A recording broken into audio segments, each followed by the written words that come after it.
اللہ تبارک و تعالی بندوں کے حساب سے فارغ ہو جائے گا، لیکن ایک شخص جنت اور دوزخ کے درمیان اب بھی باقی رہ جائے گا۔ یہ جنت میں داخل ہونے والا آخری دوزخی شخص ہوگا۔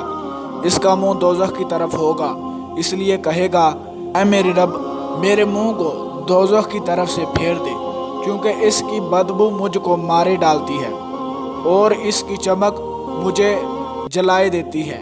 اللہ تبارک و تعالی پوچھے گا، کیا اگر تیری یہ تمنا پوری کر دوں تو دوبارہ کوئی نیا سوال تو نہیں کرے گا؟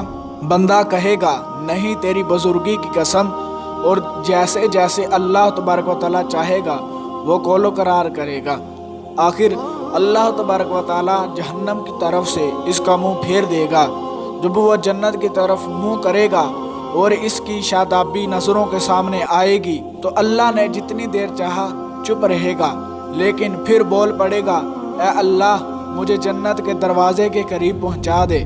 اللہ تبارک و تعالی پوچھے گا، کیا تو نے عہد و پیمان نہیں باندھا تھا کہ اس ایک سوال کے سوا اور کوئی سوال تو نہیں کرے گا؟ بندہ کہے گا، اے میرے رب، مجھے تیری مخلوق میں سب سے زیادہ بد نصیب نہ ہونا چاہیے۔ اللہ رب العزت فرمائے گا کہ پھر کیا ضمانت ہے، اگر تیری یہ تمنا پوری کر دی گئی تو دوسرا کوئی سوال نہیں کرے گا؟ بندہ کہے گا، نہیں، تیری عزت کی قسم، اب دوسرا سوال کوئی تجھ سے نہیں کروں گا۔ چنانچہ اپنے رب سے ہر طرح عہد و پیمان باندھے گا اور جنت کے دروازے تک پہنچا دیا جائے گا۔ دروازہ پر پہنچ کر جب جنت کی پنہائی، تازگی اور مسرتوں کو دیکھے گا تو جب تک اللہ تبارک و تعالی چاہے گا وہ بندہ چپ رہے گا، لیکن آخر بول پڑے گا کہ اے اللہ، مجھے جنت کے اندر پہنچا دے۔ اللہ تبارک و تعالی فرمائے گا، افسوس اے ابن آدم، تو ایسا دغا باز کیوں بن گیا؟ کیا ابھی تو نے عہد و پیمان نہیں باندھا تھا کہ جو کچھ مجھے دیا گیا اس سے زیادہ اور کچھ نہ مانگوں گا؟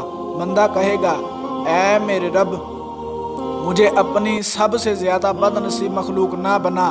اللہ تبارک و تعالی اپنی رحمت سے مسکرائے گا اور اسے جنت میں بھی داخلہ کی اجازت عطا فرما دے گا، اور پھر فرمائے گا، مانگ کیا ہے تیری تمنا؟ چنانچہ وہ اپنی تمنائیں اللہ تبارک و تعالی کے سامنے رکھے گا، اور جب تمام تمنائیں ختم ہو جائیں گی تو اللہ تبارک و تعالی فرمائے گا کہ فلاں چیز اور مانگو، فلاں چیز اور مانگو، فلاں چیز کا مزید سوال کرو۔ خود اللہ تبارک و تعالی ہی یاد دہانی کرائے گا، اور جب وہ تمام تمنائیں پوری ہو جائیں گی تو فرمائے گا کہ تمہیں یہ سب اور اتنی ہی اور دی گئیں۔ تو امید ہے کہ آپ کو یہ ویڈیو پسند آئی ہے۔ اگر پسند آئی ہے تو اسے لائک کریں، شیئر کریں اور ہمارے چینل کو سبسکرائب کریں۔ اللہ حافظ۔